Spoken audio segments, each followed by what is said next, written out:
Media మిత్రులందరికీ నమస్కారం. ఈరోజు విశాఖపట్నం కార్పొరేషన్ జరిగిన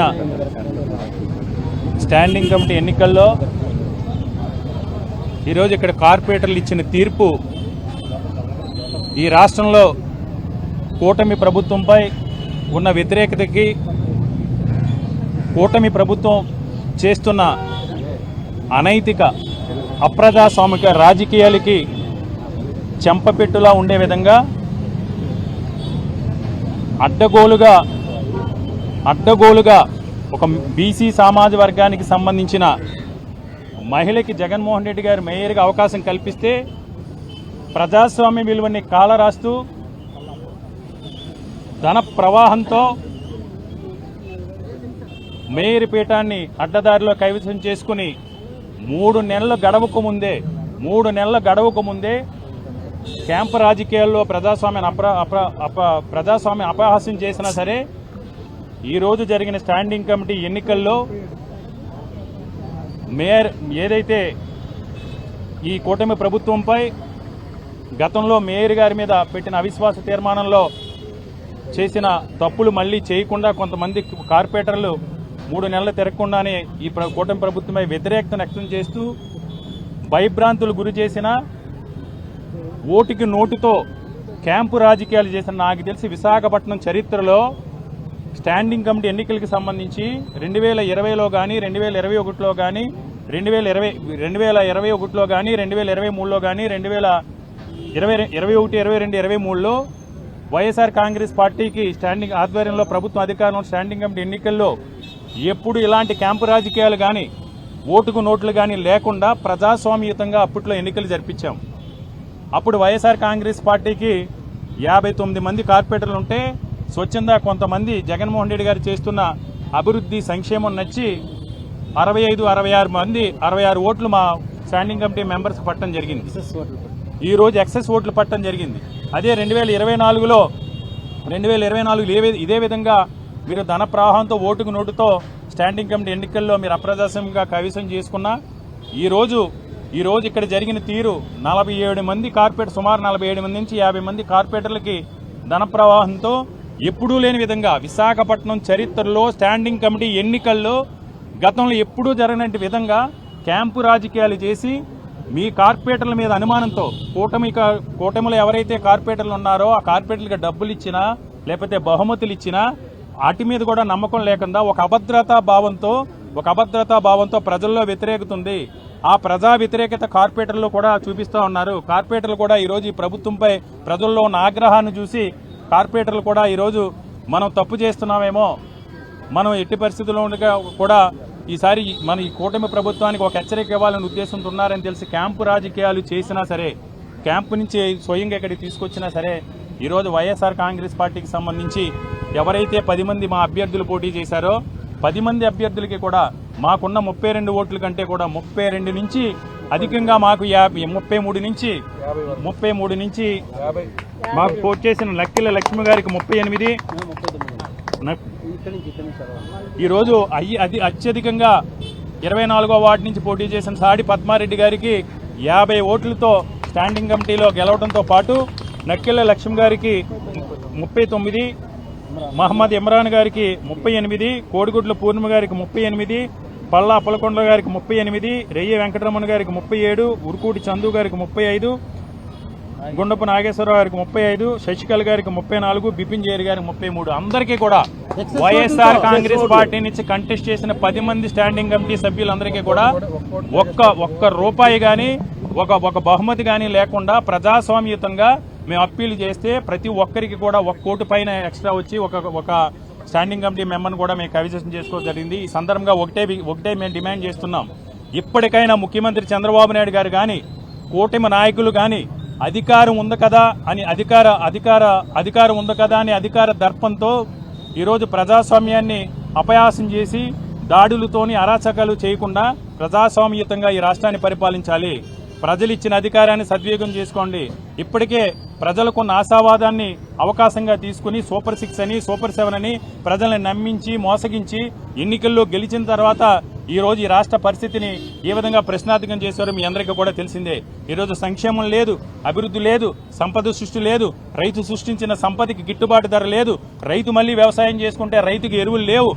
స్కూల్కి వెళ్ళి ఈరోజు మనం చూసాం జగన్మోహన్ రెడ్డి గారు నాడు నేడు పథకం ద్వారా ఈరోజు చదువుకోవాలనుకునే తాపత్రయం ఉన్న ప్రతి పేద విద్యార్థులు కూడా ఉన్నత విద్యావంతులు చేయాలని ఆ రోజు జగన్మోహన్ రెడ్డి గారి తలంపుతో అనేక విద్యారంగంలో అనేక సంస్కరణలు తీసుకొస్తే వాటన్నింటినీ కూడా నిర్వీర్యం చేసి కేవలం రాజకీయ కక్షలతో అధికారాన్ని రాజకీయ కక్షల కోసం కార్పణ్యాలతో ఈరోజు ఈ రాష్ట్ర పరిస్థితిని అధోగతి పాలు చేసిన చరిత్ర ఘనత ఈ కూటమి ప్రభుత్వానికి చెందుతుంది.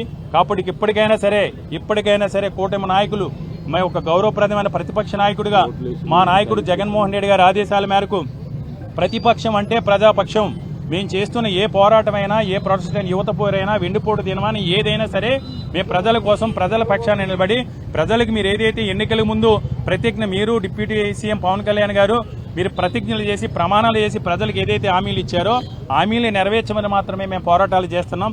వాటిని కూడా ఈరోజు కేసులతో మీరు అణచివేసే ప్రయత్నం చేస్తున్నారు. కాబట్టి ఎప్పటికైనా కళ్ళు తెరాలని డిమాండ్ చేస్తున్నాం. ముఖ్యంగా ఈ స్టాండింగ్ కమిటీ ఎన్నికల్లో మాకు ఈరోజు అన్ని రకాలుగా కూడా కోఆపరేట్ చేసిన మా 32 మంది కార్పొరేటర్లకి, ముఖ్యంగా పెద్దలు వైఎస్ఆర్ కాంగ్రెస్ పార్టీ సీనియర్ నాయకులు, శాసనమండలి ప్రతిపక్ష నాయకులు గౌరవనీయ బొత్స సత్యనారాయణ గారికి, అదేవిధంగా మా incharge regional coordinator Kurasala Kannababu గారికి, పార్లమెంటు అబ్జర్వర్ కదిరి బాబురావు గారికి, మా మాజీ మంత్రివర్యులు అమర్నాథ్ గారికి, ముఖ్యంగా మా సమన్వయకర్తలు ముల్ల అప్పారావు గారికి, దేవన్ రెడ్డి గారికి, చంద్రశ్రీని గారికి, వాసుపల్లి గణేష్ కుమార్ గారికి, మల్లా విజయప్రసాద్ గారికి, ఫ్లోర్ లీడర్ బాణాల శ్రీనివాస్ గారికి, డిప్యూటీ మేయర్ కట్టమూరి సతీష్ గారికి, అందరికీ కార్పొరేటర్లందరూ కూడా మేము ధన్యవాదాలు తెలియజేస్తున్నాం. తప్పకుండా ఇదే స్ఫూర్తితో మేము ప్రజాస్వామ్యతంగా రాజ్యాంగబద్ధంగా ఈ విశాఖపట్నం పైన ఉత్తరాంధ్ర ప్రాంతం పైన ఏదైతే ఈ కూటమి ప్రభుత్వం వివక్ష చూపిస్తుందో రేపటి నుంచి మా పోరాటం అమరావతికి మేము వ్యతిరేకం కాదు, అమరావతికి వ్యతిరేకమా కాదనేది నా వ్యక్తిగతంగా మేము వ్యతిరేకం కాదు ఉత్తరాంధ్ర ప్రాంత వాసులు. కాకపోతే విశాఖపట్నాన్ని వివక్ష చూపిస్తున్నారు. ఈ ప్రాంతంలో అన్ని రకాల వనరులు ఉన్నాయి కూడా అమరావతి కోసం ఈ ప్రాంతం మీద సౌతి ప్రేమలు చూపించే వివక్ష చూపిస్తున్నారు. ఈ ప్రాంత అభివృద్ధి కోసం మేమందరం కూడా కలిసి సమైక్యంగా ఈ ప్రాంత అభివృద్ధి కోసం పోరాడతామని తెలియజేసుకుంటున్నాం.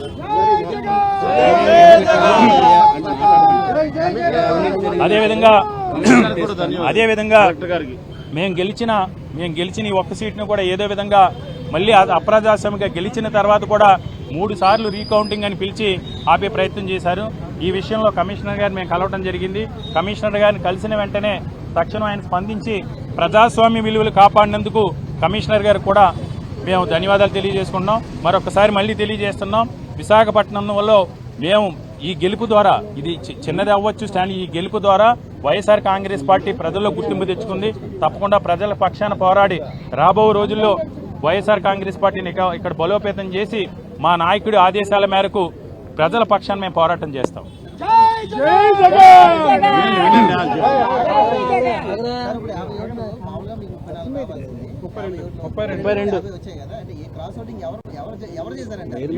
ఎవరైతే ఇప్పుడు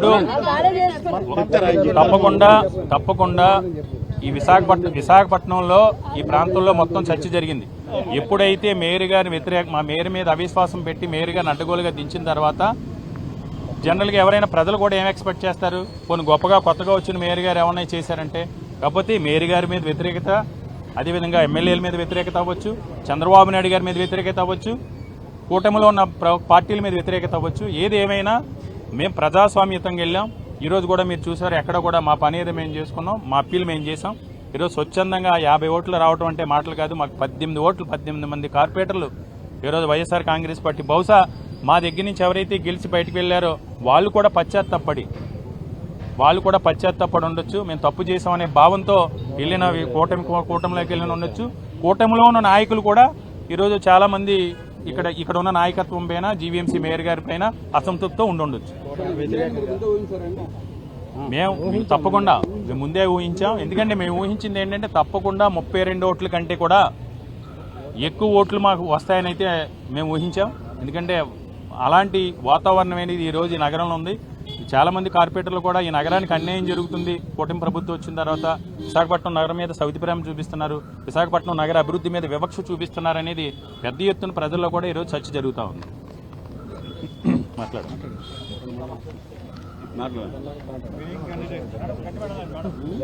అందరికీ నమస్కారం. మా శాసన మండలి బొత్స సత్యనారాయణ గారి ఆదేశాల మేరకు, అలాగే మా కురసాల కన్నబాబు గారు, అలాగే మాజీ మంత్రివారు అమర్నాథ్ గారు, మరీ ముఖ్యంగా మా అన్న శ్రీ కేకే రాజు గారి ఆదేశాల మేరకు ఈ స్టాండింగ్ కమిటీ ఎలక్షన్ మొత్తం కూడా ఆయన పర్యవేక్షణలో జరగడం జరిగింది. అలాగే మాకున్న 32 మంది కార్పొరేటర్లు, మా ఫ్లోర్ లీడర్ బాణాల శ్రీన్ గారు, మా డిప్యూటీ మేయర్ సతీష్ గారు, అలాగే ప్రతి ఒక్క కార్పొరేటర్ గారు కూడా ప్రతి ఒక్కరూ మనం ఎలాగైనా గెలవాలి. ఎందుకంటే అవతల నుంచి ఎప్పుడైతే మేయర్ని మార్చారో, ఒక మహిళ, ఒక బీసీ వర్గానికి చెందిన మహిళని ఎప్పుడైతే మార్చారో ప్రతి ఒక్కరూ కూడా బయటికి చెప్పుకోలేరు. ఎందుకంటే అధికారం ఉంది కనుక ఏ కార్పొరేటర్ బయటికి చెప్పుకోలేరు. సో ఓటుతో ఖచ్చితంగా మాకు విజయాన్ని ఇస్తారని చెప్పి ఈ విధంగానే మనం ఎలాగైనా ప్రజలకి ఓ సంకేతం తెలియజేయాలనే ఉద్దేశంతో ఏదైతే స్టాండింగ్ కమిటీ ఎలక్షన్ పోటీ చేయడం జరిగింది. అలాగే నాకు ఓటేసిన ప్రతి ఒక్కరూ కూడా 50 మందికి కూడా పేరు పేరున నేను నమస్కరించి శిరస్సు వంచి నమస్కారం తెలియజేసుకుంటున్నాను. ఇది ఒక నిదర్శనం. ఎందుకంటే జగన్మోహన్ రెడ్డి గారు గవర్నమెంట్ అయిపోయిన తర్వాత వచ్చిన 1 ఇయర్లోనే మాకు 3 సంవత్సరాలు స్టాండింగ్ కమిటీ ఎలక్షన్ జరిగినప్పుడు ఎప్పుడూ కూడా క్యాంప్ రాజకీయాలు కానీ, డబ్బులు కానీ, బహుమతులు కానీ ఎటువంటి ఏం లేకుండా మీడియా ప్రతినిధులు కూడా అందరికీ తెలుసు. స్టాండింగ్ కమిటీ మెంబర్స్ ఇవ్వడము, గెలవటము జరిగేది. ఎప్పుడు కూడా ఎక్కడ భయం కూడా లేదు, ఒక చింతన కూడా లేదు. ఎవరింటికి వెళ్ళి అడిగే హక్కు కూడా ఎవరు అలా కల్పించలేదు. కానీ కిందటి సంవత్సరం జరిగినప్పుడు కూడా అప్పుడు కూడా స్కెచ్ మార్క్స్ పెట్టి, పెన్నులు పెట్టి, భయపిచ్చి, భయభ్రాంతులు చేసి వాళ్ళందరినీ పక్కన పెట్టడం వల్ల, లేదంటే ఆ రోజు కూడా మేము గెలిచాము. ఈసారి వాళ్ళు ఆ భయభ్రాంతుల్ని కట్టు తెంచుకుని వచ్చారంటే ఒక్కసారి మీరు వ్యతిరేకత ఎంత ఎక్కువైంది అనేది మీ ప్రజలందరూ గమనిస్తారని దీని విధంగా తెలియజేసుకుంటున్నాను.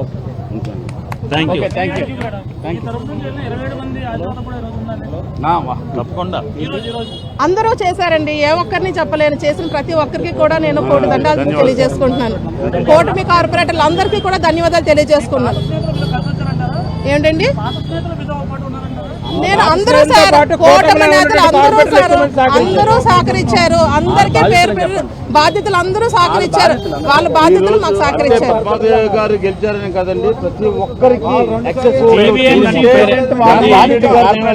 32 మంది కార్పొరేటర్లో గెలుపు. 10 మంది ఎవరైతే అభ్యర్థులు పోటీ చేశారో ధైర్యంగా ముందుకొచ్చి నిజంగా పోటీ చేయడం కూడా కూటమి, ముఖ్యంగా కూటమి భయభ్రాంతులు 10 మంది అభ్యర్థులు కూడా పోటీ చేసిన వాళ్ళు కూడా భయభ్రాంతులు గురి చేసిన ముందుగా వాళ్ళని కూడా 10 మందిని కూడా అప్రిషియేట్ చేస్తున్నాం. ఇది 32 మంది కార్పొరేటర్ల గెలుపు, సమైక్య విజయం. అలాగే స్టాండింగ్ కమిటీలో నాకు స్థానం కల్పించినందుకు ఏ అవినీతి జరిగినా కూడా బయటకు వెలికి తీస్తానని చెప్పి ఈ సందర్భంగా తెలియజేసుకుంటున్నాను.